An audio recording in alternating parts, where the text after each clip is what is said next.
नमस्कार आमी अपू अपुर संसारे सकलके जानाई स्वागत। केमन आछो सकले? आज एक सम्पूर्ण नतून रेसिपि जेटा तोमरा आगे कखनो खेयेछो बा बानिয়েছো किना जानी ना, तबे आमी प्रथमबार बानिয়ে सकलके खाइয়েছি। सकले भीषण अ্যাপ্রিসিয়েট करेছে, ताई तोमादेर साथे शेयर करছি।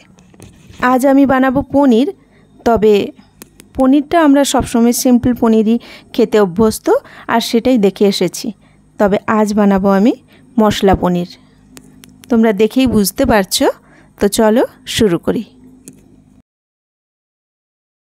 आमी प्रथमे निये निয়েছি कड़ाइर मध्य 1 चामच बाटार। बाटारटा एकटू गले गेलेई ओर मध्य दिए दिलाम सामान्य गोटा जिरे, तारपर दिलाम क्रश करा गोलमरिच, तारपर दिलाम सामान्य चिली फ्लेक्स। एबार भालो करे मशलाटा नेड़े चेड़े नेब। मशलाटा सामान्य भाजा हो गेले ओर मध्य दिए दिलाम कुचोनो गाजर। तबे गाजरटा आरो झिरिझिरि करे दिले भालो होबे। এই গাজরটা একটু ফ্রিজে থেকে গেছিল, একটু নরম হয়ে গেছিল, তাই খুব একটা পাতলা করতে পারিনি। এবার পনিরটা ভাজা ভাজা হয়ে গেলে ওর মধ্যে ঢেলে দিতে হবে দুধ। আমি এখানে দিয়ে দিয়েছি 750 ml দুধ। খুব ভালো করে দুধটা এবার মশলার সাথে মাখিয়ে নেব।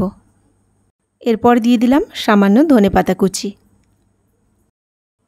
ভালো করে এইভাবে সব কিছু মেখে নেব।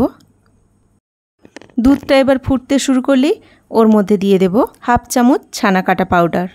পাউডারটা দিয়ে খুব ভালো করে খুন্তি দিয়ে এভাবে নেড়ে দেব, যাতে পাউডারটা খুব ভালো দুধের সাথে মিশে যায়, তাহলে দুধটা চটপট কেটে যাবে। দেখো দুধটা এবার আস্তে আস্তে কেটে যাচ্ছে, ছানা হতে শুরু করেছে। মোটামুটি দুধটা ভালো করে কেটে গেছে। এবার ছানাটা আমি একটা পরিষ্কার কাপড়ের মধ্যে ঢেলে নেব। ছানাটা ঢেলে নিয়ে ওর মধ্যে আমি বেশ খানিকটা জল দিয়ে দেব। তারপর একটা হাতা দিয়ে এইভাবে নেড়ে নেড়ে দেব, যাতে ছানাটা ভালো করে ধুয়ে যায়। ছানাটা ধোয়া হয়ে গেলে কাপড়টাকে এইভাবে গুটিয়ে নিয়ে হাত দিয়ে চেপে চেপে ছানা থেকে পুরো জলটা বের করে দিতে হবে। কাপড়টাকে আস্তে আস্তে পাক দিয়ে দিয়ে ঘোরাতে হবে, তাহলে ছানা থেকে যত জল আছে পুরো জলটাই কিন্তু বেরিয়ে যাবে। ছানাটাকে একদম ড্রাই করে নিতে হবে। এবার একটা থালা বা প্লেটের মধ্যে ঢেলে নিয়ে ওপরে আরেকটা প্লেট বা থালা চাপিয়ে দিয়ে কোনো ভারী জিনিস ওপরে চাপিয়ে দিতে হবে। আমি এখানে হামানদিস্তাটা চাপা দিয়ে দিয়েছি। এইভাবে 4 থেকে 5 ঘন্টা রেখে দিতে হবে। দেখো এবার আমি ঢাকনা তুলে দেখাচ্ছি। ছানাটা একদম সেট হয়ে গেছে। আমি কাপড় থেকে খুলে ছানাটা বার করছি।